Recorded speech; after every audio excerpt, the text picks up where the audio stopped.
Hello everyone, शालेय शिक्षा में आपका स्वागत है। गाइज, आज है संडे और आज संडे को हम लेके आते हैं क्वेश्चन सीरीज। और क्वेश्चन सीरीज का सबसे बड़ा बेनिफिट ये होता है कि एक ही वीडियो में बहुत सारे आंसर्स देखने को मिल जाते हैं। सो बहुत से लोगों का क्वेरी जो होता है या कह लीजिए क्वेश्चन जो होता है उसका सोल्यूशन मिल जाता है।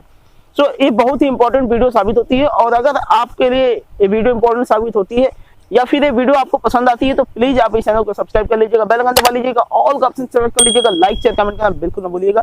तो ठीक है, चलिए वीडियो को आगे बढ़ाते हैं सीधा। चलिए वन बाय वन करके बात करते हैं। फर्स्ट क्वेश्चन पूछा जा रहा है विक्की कुमार की तरफ से। विक्की कुमार पूछ रहे हैं कि वैकेंसी कब तक आएगी। एक्चुअल में इन्होंने BSPSL जेई के लिए पूछ रहे हैं कि वैकेंसी कब तक आएगी।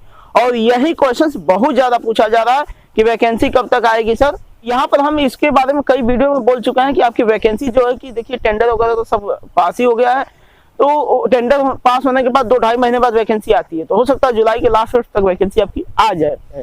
सो आप स्टडी को कंटिन्यू करिए। आपको बता दें कि मान लीजिए जुलाई में अगस्त में आता है, सितंबर में आती है वैकेंसी, तो भी क्या कर लेंगे, 3-4 महीने 5 महीने का समय चाहिए आपको पढ़ने के लिए। तो आप अब ये मत सोचिए कि वैकेंसी कब आएगी, अब आप पढ़ाई में लग जाइए क्योंकि वैकेंसी आएगी जरूर। ये बता देना कि वैकेंसी आएगी जरूर, चाहे जुलाई में आए, अगस्त में आए, सितंबर में आए, जब भी आए, लेकिन इसी साल आएगी जरूर। और अब आपके पास समय, मान लीजिए एक एग्जांपल चलिए, मान लीजिए दिसंबर में भी आती है तो दिसंबर से इधर जोड़िए, कितना समय हुआ, 4-5 महीना आपके पास समय बचेगा। तो 4-5 महीने का समय है तो उतना सफिशिएंट टाइम चाहिए पढ़ने के लिए, तभी आप इसको सिलेबस को कंप्लीट कर पाएंगे, नहीं तो नहीं कर पाएंगे। सो दिसंबर में नहीं आएगी, आएगी जुलाई के आसपास ही, जुलाई के लास्ट या अगस्त के स्टार्टिंग में आ जाएगी। हो सकता है जुलाई के बीच में ही आ जाए, जुलाई के लास्ट जाते जाते। सो जुलाई अगस्त के आसपास ही वैकेंसी आएगी। आप अपनी तैयारी को कंटिन्यू कर दीजिए। तो आई होप कि आपका आंसर मिल गया होगा। क्या बात है। और अगर आपको आंसर मिल गया तो प्लीज इसको लाइक कर दीजिएगा, चैनल को शेयर कर दीजिएगा, वीडियो को शेयर कर दीजिएगा। ठीक है, चलिए नेक्स्ट क्वेश्चन की तरफ बढ़ते हैं। नेक्स्ट क्वेश्चन पूछा जा रहा है रमन प्रीति की तरफ से।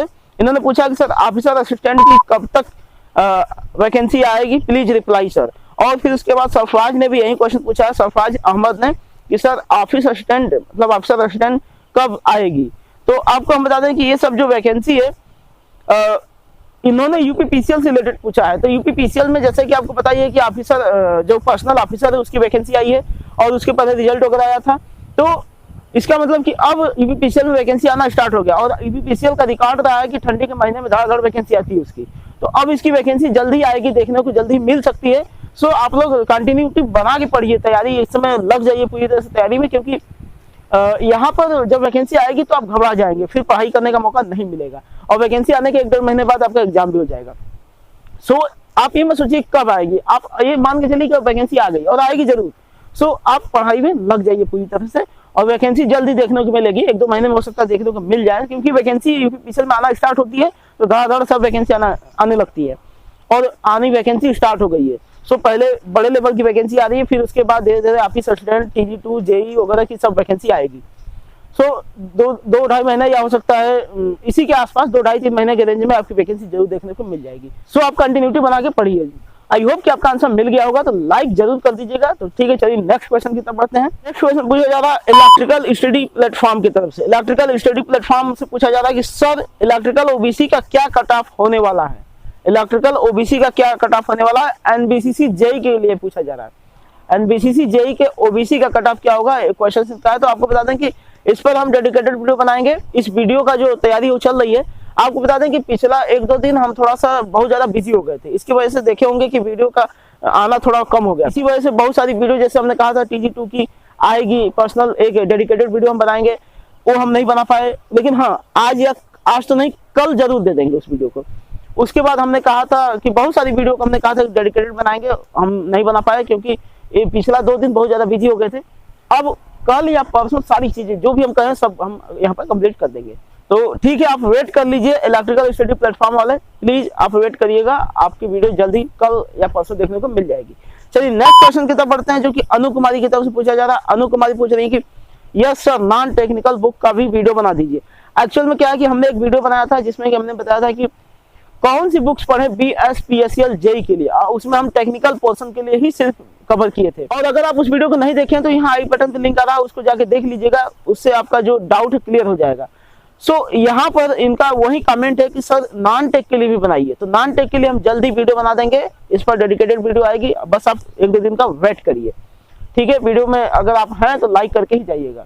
अब नेक्स्ट क्वेश्चन जो पूछा जा रहा है शुभम कुमार गुप्ता की तरफ से पूछा जा रहा है, मैंने इंटीग्रेटेड पीजी प्रोग्राम किया है तो क्या मैं एलिजिबल रहूंगा या नहीं, यूपीपीसीएल जो पर्सनल ऑफिसर है उसके लिए इनका क्वेश्चन है। इनका आंसर देने के लिए हमको जाना होगा स्क्रीन पर। चलिए थोड़ा स्क्रीन पे चलते हैं और इनको डिटेल में समझाते हैं। तो यहाँ पे स्क्रीन पर देख सकते हैं कि विद्युत सेवा आयोग Uttar Pradesh power corporation limited का जो नोटिफिकेशन आया है आपका पर्सनल ऑफिसर के लिए, जिसको कार्मिक अधिकारी भी बोलते हैं, उसको हमने यहाँ ओपन कर लिया। अब हम लोग चलते हैं एलिजिबिलिटी क्राइटेरिया पे और देखते हैं कि उसमें क्या क्या चीज़ें कही गई है, जिससे कि आपका सारा डाउट क्लियर हो जाएगा और फिर यहाँ से आप पूरा अच्छे तरह से संतुष्ट हो जाएंगे कि हाँ एक्चुअल में आप एलिजिबल रहेंगे कि नहीं रहेंगे।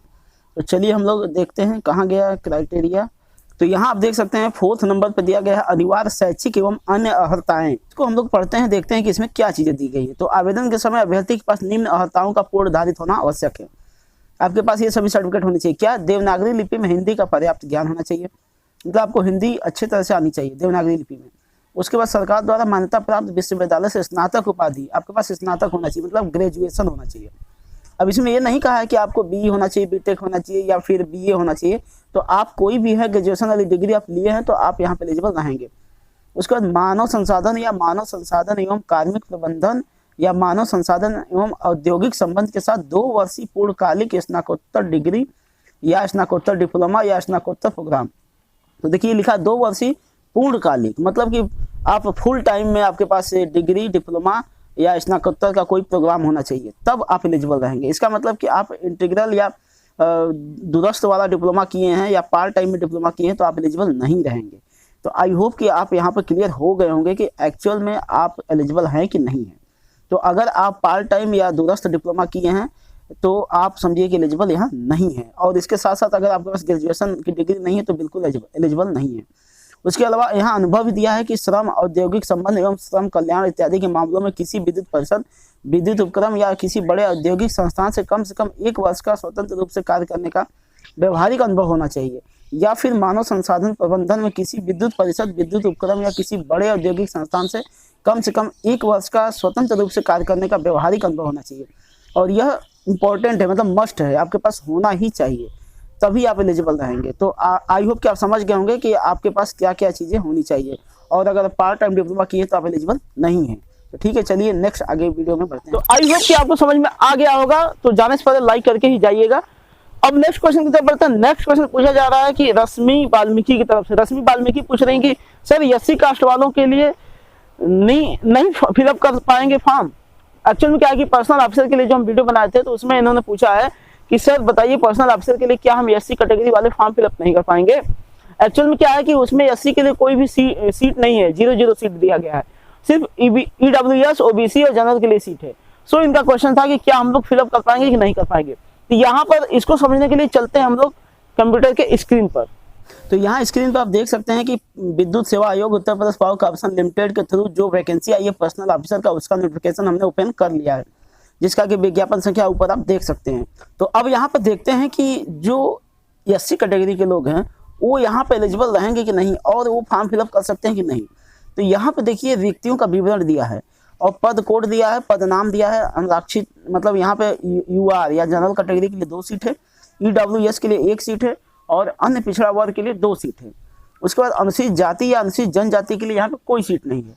तो अब यहाँ से आप समझ सकते हैं कि यहाँ पर एससी और एसटी के लिए कोई सीट तो नहीं है, लेकिन ये जो रूल्स होता है ना कि अगर एससी एसटी से बिलोंग करते हैं तो भले ही आपका सीट ना हो, आप जनरल कैटेगरी में फाइट कर सकते हैं। बट यहाँ पर डाउट है, थोड़ा सा डाउट क्या है आपको बताते हैं। तो देखिए यहाँ पे अगर नीचे हम चलें तो उपरोक्त रिक्तियों की संख्या ये तो घट बढ़ सकती है, ठीक है कोई बात नहीं है। आगे चलते हैं, आगे भी अभी कुछ नहीं दिया गया है, आगे और आगे चलते हैं, ठीक ना। और आपको कुछ ऐसा हम दिखाते हैं जिससे कि डाउट क्रिएट हो जाएगा। अभी अनिवार्य शैक्षिक अन्य अर्हताएं हैं, ठीक है कोई बात नहीं, आपके पास ये सब रहेगा तो आप यहाँ पे एलिजिबल रहेंगे। आयु में अनुमान्य छूट, ये 5वां वाला देखिए ऑप्शन, इसमें लिखा है कि अन्य पिछड़ा वर्ग नॉन क्रीमी लेयर श्रेणी के अभ्यर्थियों को जो उत्तर प्रदेश के मूल निवासी हैं को अधिकतम आयु सीमा में 5 वर्ष छूट अनुमान्य होगी। अब इसमें सीधा सीधा लिखा है अन्य पिछड़ा वर्ग के लिए, एससी के लिए नहीं कहा है, ना तो एसटी के लिए कहा है, मतलब ओबीसी के लिए यह कह रहा है कि ओबीसी जो है नॉन क्रीमी लेयर उनको 5 साल की छूट मिलेगी।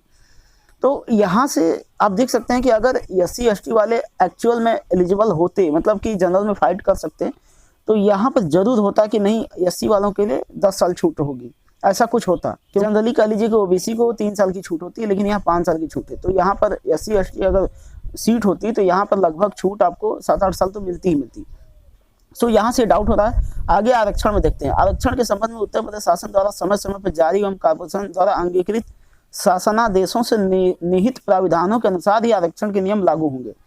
यहाँ पर भी आरक्षण तो लागू कर रहा है, लेकिन OBC के लिए सिर्फ आरक्षण का लाभ लेने के लिए अभ्यर्थी को उत्तर प्रदेश का मूल निवासी होना अनिवार्य है। अभ्यर्थी जो उत्तर प्रदेश के मूल निवासी नहीं है, अनारक्षित श्रेणी के अंतर्गत ही आवेदन करें। तो ये तो ठीक है कि जो अगर यहाँ के रहने वाले UP के नहीं हो तो जनरल कैटेगरी में ही फाइट करेंगे और जनरल कैटेगरी में ही फॉर्म फिलअप करेंगे। इसमें लिखा है अभ्यर्थी केवल आवेदित श्रेणी का ही लाभ अनुमान्य होगा। अब नोट देखिए, नोट ये बहुत इंपॉर्टेंट है। नवीनतम शासनादेश के अनुसार विज्ञप्ति पदों के विरुद्ध गणना अनुसार 36 आरक्षण के अंतर्गत भूतपूर्व सैनिक, स्वतंत्रता संग्राम सेनानी, आश्रित एवं विकलांग अभ्यर्थी हेतु पद उपलब्ध नहीं है। तो इसका मतलब देखिए यहाँ साफ साफ कह दिया है कि चाहे आप भूतपूर्व सैनिक हो, स्वतंत्रता संग्राम सेनानी हो या फिर आश्रित एवं विकलांग हो, तो आप यहाँ पे एलिजिबल नहीं रहेंगे। अब इन सब चीज़ों में कहीं बिल्कुल क्लियर नहीं किया कि SC ST वाले क्या करेंगे। देखिए उनके लिए सीट तो है नहीं, लेकिन यह भी नहीं क्लियर किया है कि वो क्या करेंगे। नोट में कहीं SC ST का नाम जिक्र नहीं किया है। सो आप फॉर्म फिलअप करिए, फॉर्म फिलअप करेंगे, अगर हो जाएगा तो जनरल कैटेगरी में फाइट आप करेंगे तो आप सीट ले लेंगे। और रही बात कि एक्चुअल में आपको पता कैसे चले कि आप एलिजिबल रहेंगे कि नहीं। तो यहाँ पर एक और डाउट है, देखिए आगे बढ़ते हैं, आपको दिखाते हैं फॉर्म फी।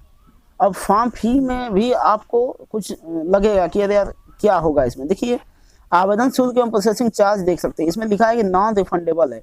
अनारक्षित, अन्य पिछड़ा वर्ग, नॉन क्रीमी लेयर एवं आर्थिक रूप से कमजोर वर्ग के अभ्यर्थी हेतु 1180 रुपया यहाँ पर फी है। लेकिन यहाँ पर SC ST के लिए मेंशन नहीं किया है कि उनके लिए फ़ी कितना होगा या फ़ी लगेगा कि नहीं लगेगा। तो जनरली जब SC ST वाले बिलोंग करते हैं या यहाँ पे एलिजिबल होते हैं तो उनको भी मेंशन कर दिया जाता है कि जनरली उनको कितना फीस देना होगा या फिर फ़ी बिल्कुल उनका फ्री होगा, क्या होगा, सब कुछ मेंशन कर दिया जाता है। ये नहीं किया है। सो यहाँ पर बिल्कुल क्लियर हो रहा है कि नहीं SC ST वाले क्षैतिज आरक्षण के खिलाफ, मतलब कि जो यहाँ पर हॉरिजेंटल रिलैक्सेशन वाला मामला चल रहा है उसके खिलाफ हमको लग रहा है, उसके अनुसार हमको लग रहा है कि यहाँ पर वो एलिजिबल नहीं हो पा रहे हैं। लेकिन एक और काम करिएगा आप लोग कि फॉर्म जब फिलअप होगा तो उसको अप्लाई करिएगा, और अगर SC का ऑप्शन आएगा तो आप इसको अप्लाई कर दीजिएगा, नहीं आएगा तो फिर मान लीजिएगा कि आपके लिए यहाँ पर फॉर्म जो पोस्ट है आपके लिए नहीं है, आप यहाँ एलिजिबल नहीं है। तो यही सब चीज़ें था, इसी वजह से हमको यहाँ स्क्रीन पे आपको लेके आना पड़ा। आई होप कि आपका डाउट क्लियर हुआ होगा। देखिए कहीं भी क्लियर मेंशन नहीं किया है, और अगर SC वाले एलिजिबल होते तो फॉर्म फी वगैरह में मेंशन कर देता है कि SC ST वालों का फॉर्म कितना रहेगा। उसके अलावा यहाँ पर आयु का जो छूट वगैरह दिया वहाँ पर भी मेंशन नहीं किया है कि SC ST वालों को कितना आरक्षण मिलेगा। सो यहाँ से पता चल रहा है कि SC ST वालों को यहाँ पर एलिजिबल नहीं किया गया है, और जो हॉरिजॉन्टल रिलैक्सेशन है उसको अप्लाई किया गया है। तो इसका मतलब कि जिस वर्ग में जितना ही सीट है उस सीट को उसी वर्ग के लोग सिर्फ और सिर्फ फिलअप करेंगे। तो यही सब चीज़ें हैं। फिर भी आप फॉर्म को फिलअप करिएगा, अगर SC का ऑप्शन नहीं आएगा तो मान लीजिएगा कि बिल्कुल आप एलिजिबल नहीं है, लास्ट चांस यही है। ठीक है, आई होप आप समझ गए होंगे। आई होप कि आपका जो प्रॉब्लम है उसका सोल्यूशन आप समझ गए होंगे, आपको पता चल गया होगा कि करना क्या है। तो ठीक है, आप अप्लाई करिएगा, उस समय अगर ऑप्शन मिलेगा SC का तो अप्लाई कर दीजिएगा, नहीं मिलेगा तो फिर छोड़ दीजिएगा। नेक्स्ट क्वेश्चन पूछा जा रहा है हिना वाजिद की तरफ से। हिना वाजिद पूछ रही हैं, सर क्लासेस या मॉक टेस्ट कहाँ मिलेगा? I want to purchase, please reply. इनका भी क्वेश्चन जो है कि पर्सनल ऑफिसर के लिए ही है। पर्सनल ऑफिसर के लिए इन्होंने कहा है कि सर मॉक टेस्ट या क्लासेस जो है कहाँ मिलेगी। तो ठीक है, इस पर भी हम एक डेडिकेटेड वीडियो बनाएंगे, क्योंकि इसके ऊपर अब हमको रिसर्च करना होगा कि भाई कहाँ से कौन सा बेस्ट है, कहाँ पे क्लासेस चल रही हैं। तो जल्दी हम आपको करके बता देंगे। तो आप इस चैनल पे बने रहिएगा, चैनल को जरूर लाइक करके रखिएगा, जल्दी वीडियो जाएगी और आप तक नोटिफिकेशन पहुंच जाएगा। ऑल का ऑप्शन सेलेक्ट कर लीजिएगा बेल आइकन को दबा करके। ठीक है, चलिए नेक्स्ट क्वेश्चन की तरफ बढ़ते हैं। नेक्स्ट क्वेश्चन पूछा जा रहा है शुभम चौरसिया की तरफ से कि सर यूपीपीसीएल TG2 की वैकेंसी कब आएगी? तो यह जो है क्वेश्चन से बहुत ज्यादा पूछा गया था। पिछले भी क्वेश्चन में हमने कहा था कि इस पर डेडिकेटेड वीडियो बनाएंगे, लेकिन जैसे कि हमने बताया कि हम बहुत ज्यादा बिजी हो गए थे, सो नहीं बना पाए। लेकिन अब आपको 2 या 3 दिनों में देखने को मिल जाएगा। तो इस पर आप बने रहिएगा चैनल पर, और TG2 की वैकेंसी कब आएगी इस पर हम डेडिकेटेड वीडियो बनाएंगे। ठीक है, आप लाइक करके इस वीडियो को जाइएगा और बने रहिएगा, लाइक करके ऑल का ऑप्शन सिलेक्ट कर लीजिएगा बेल आइकन दबा के, जिससे कि नोटिफिकेशन आप तक पहुंच जाए। चलिए नेक्स्ट क्वेश्चन की तरफ बढ़ते हैं। नेक्स्ट क्वेश्चन पूछा जा रहा अंकित कुमार की तरफ से। TSS-PDCL के बारे में इन्होंने पूछा है, जिसके बारे में हमने ऑलरेडी एक वीडियो बनाया है कि उसकी वैकेंसी जो आई है और उसका जॉब प्रोफाइल क्या है। अगर आप नहीं देखे हैं तो आई बटन पे लिंक आ रहा है, उसको देख लीजिएगा, या फिर लास्ट में स्क्वायर बन के आएगा वहां देख लीजिएगा। देखिए अंकित कुमार पूछ रहे हैं कि सर इस एग्जाम में क्वेश्चन सब्जेक्टिव होगा या ऑब्जेक्टिव रहेगा, और क्वेश्चन हिंदी में या इंग्लिश लैंग्वेज में रहेगा, प्लीज बताएं सर जी। तो अगर आप मेरी वो वीडियो नहीं देखे हैं जॉब प्रोफाइल्स और सैलरी वाली, तो उसको आप जरूर देख लीजिएगा, उसमें सारा डाउट आपका क्लियर हो जाएगा। यहाँ पर भी हम आपको बता दें कि आपका जो क्वेश्चन रहेगा ऑब्जेक्टिव रहेगा, ऑफलाइन पेपर होगा, OMR सीट के थ्रू आपका पेपर होगा, और सारा क्वेश्चन जो है इंग्लिश में रहेगा, उसमें हिंदी का नामो निशान नहीं रहेगा, इंग्लिश में सारा क्वेश्चन रहेगा। यही रीजन है कि सभी स्टेट के लोग एलिजिबल हैं। अदरवाइज वहां पे ये बॉन्ड हो जाता है कि तेलुगु आनी चाहिए या कन्नड़ आनी चाहिए, तो समझ लीजिए कि आप एलिजिबल नहीं होते। वहां पे ऐसा कोई बाउंड नहीं, इसी वजह से सभी लोग एलिजिबल हैं। जिसको इंग्लिश आती है वो फॉर्म फिलअप करें और एग्जाम दें। नेक्स्ट क्वेश्चन पूछा जा रहा है आदित्य रणवीर की तरफ से। ये पूछ रहे हैं कि sir electrical and electronics engineering diploma वाले फॉर्म फिलअप कर पाएंगे सर? इनका क्वेश्चन है यूपीपीसीएल पर्सनल ऑफिसर से रिलेटेड। तो इसमें और लोगों ने रिप्लाई दिया, जैसे मनोज कुमार मौर्य ने रिप्लाई दिया कि यस कर सकते हैं। फिर उसके बाद आदित्य रणवीर ने कहा है कि ग्रेजुएशन यानी बीटेक लिखा है सर। उसके बाद इरफान अहमद कह रहे हैं कि इज वर्क एक्सपीरियंस मस्ट। ये सब क्वेश्चन है। तो हम आपको बता दें कि इसमें पहली बात आदित्य रणवीर का जो क्वेश्चन है कि सर डिप्लोमा वाले एलिजिबल हैं कि नहीं, तो नहीं है। इसमें आपके पास पहले ग्रेजुएशन होनी चाहिए, मतलब आप स्नातक होने चाहिए आपको। फिर उसके बाद नेक्स्ट क्वेश्चन है कि मनोज कुमार कह रहे हैं कि यस कर सकते हैं, तो ये गलत बता रहे हैं। ऐसा नहीं है, डिप्लोमा वाले यहाँ पे एलिजिबल नहीं रहेंगे जब तक आपके पास ग्रेजुएशन नहीं है। आदित्य रणवीर का एक और क्वेश्चन था कि ग्रेजुएशन यानी बीटेक लिखा है सर। तो देखिए ग्रेजुएशन में बीटेक लिखा तो नहीं है, लेकिन इसने सिर्फ लिखा है कि ग्रेजुएशन होनी चाहिए, तो ग्रेजुएशन का मतलब बीटेक भी एलिजिबल रहेगा। नेक्स्ट क्वेश्चन है कि इरफान अहमद ही पूछ रहे हैं इसी में कि इज वर्क एक्सपीरियंस मस्ट, मतलब क्या जो एक्सपीरियंस है रिक्वायरमेंट उसका जरूरी है? तो हाँ जरूरी है, उसमें ऑलरेडी लिखा हुआ है या नोटिफिकेशन में सब आप देख लीजिए कि 1 या 2 सालों का आपके पास अनुभव होनी चाहिए, तभी आप एलिजिबल रहेंगे। तो यही सब चीजें था। आई होप आप समझ गए होंगे, आपका सारा डाउट क्लियर हो गया होगा, तो लाइक कर दीजिएगा। उसके बाद last and most important question, बार बार ये कमेंट पूछा जा रहा है ड्रीम्स ऑफ अजीत की तरफ से, और ये बहुत ही हमारे सच्चे सपोर्टर हैं, इनका हम मैक्सिमम कमेंट पढ़ते हैं। तो इनके द्वारा क्वेश्चन पूछा जा रहा था कि UPPCL junior engineer civil admit card कब आएगा। तो हम जैसे कि पिछले ही क्वेश्चन में कहे थे कि इस पर डेडिकेटेड वीडियो बनाएंगे, लेकिन जैसे कि बिजी हो गए थे बहुत ज्यादा, लेकिन इस बार जरूर वीडियो हम आपको दे देंगे। तो धड़ाधड़ वीडियो आएगी, आप लोग इस चैनल पे बने रहिएगा। जल्द ही आपको भी हम वीडियो बना के देंगे कि यूपीपीसीएल जेईई का जो एडमिट कार्ड है कब आएगा। ऐसे बहुत जल्द ही लॉन्च होने वाला है, क्योंकि अब टाइम हो गया है इतना। आप यहाँ से थोड़ा सा आपको हम हिंट दे देते हैं, लेकिन बहुत ही जल्द इस पर वीडियो भी आएगी और एडमिट कार्ड भी बहुत जल्द आने वाला है। तो आप एकदम तैयारी को चरम सीमा पे रखिए अपने। आई होप आप समझ गए होंगे, आपके जितने भी क्वेश्चन थे उन सबका सोल्यूशन आपको मिल गया होगा। तो सभी लोगों को दिल से धन्यवाद भाई, आप लोग हमको सपोर्ट करते हैं, कमेंट करते हैं, क्वेश्चन पूछते हैं, तो आप लोगों को दिल से धन्यवाद। प्लीज आप ऐसे ही सपोर्ट करते रहिएगा, आपका भाई निरंतर आपके लिए कार्य करता रहेगा। जो भी आपका हुक्म होगा उसी के अनुसार हम काम करेंगे, तो आप बस हमको सपोर्ट करते रहिएगा। इस चैनल पे थोड़ा और भी हम वाइड करने जा रहे हैं धीरे धीरे, जैसे कि हम YouTube से रिलेटेड अपडेट्स वगैरह, ट्रिक्स वगैरह भी देंगे, क्योंकि वो भी एक एजुकेशन का ही पार्ट है। उसके अलावा जैसे कि कोई न्यूज वगैरह आ रही है, या कोई जैसे थोड़ा सा सोशल सामाजिक टाइप जो चीजें हैं उसको भी हम यहाँ पे अपलोड करेंगे, क्योंकि वो भी एजुकेशन से रिलेटेड ही है। सो एजुकेशन से रिलेटेड जो भी चीजें हम उसको यहाँ अपलोड करेंगे, थोड़ा आप लोग सपोर्ट करिएगा, ठीक ना। अब एकदम बिल्कुल अलग नहीं करेंगे कि हम यहाँ पे रिव्यू करने लगे, नहीं रिव्यू नहीं करेंगे। ऐसी चीजें हम यहाँ अपलोड करेंगे जो एजुकेशन से रिलेटेड हो, जैसे यूट्यूब पे ग्रोथ कैसे करें, यूट्यूब पे कैसे वीडियो बनाए, यूट्यूब से पैसे कैसे कमाए, ये सब चीजें these are the part of education. So इसी वजह से हम सोच रहे हैं कि यहाँ पर थोड़ा सा ये सब चीजें बनाए, थोड़ा सा वाइड करें अपने आप को। तो आप लोग कमेंट करके बताइएगा कि हमारा जो सोचना सही है कि नहीं, कमेंट करके जरूर बताइएगा। और सभी लोगों को दिल से धन्यवाद भाई, ऐसे ही सपोर्ट करते रहिएगा। तो ठीक है, चलिए वीडियो को करते हैं खत्म। आई होप कि आपको वीडियो पसंद आई होगी, तो चैनल को जरूर सब्सक्राइब कर लीजिएगा, बेल आइकन दबा लीजिएगा, ऑल का ऑप्शन सेलेक्ट कर लीजिएगा, लाइक शेयर कमेंट करना बिल्कुल न भूलिएगा। तो ठीक है, चलिए वीडियो को करते हैं खत्म। जय हिंद, वंदे मातरम।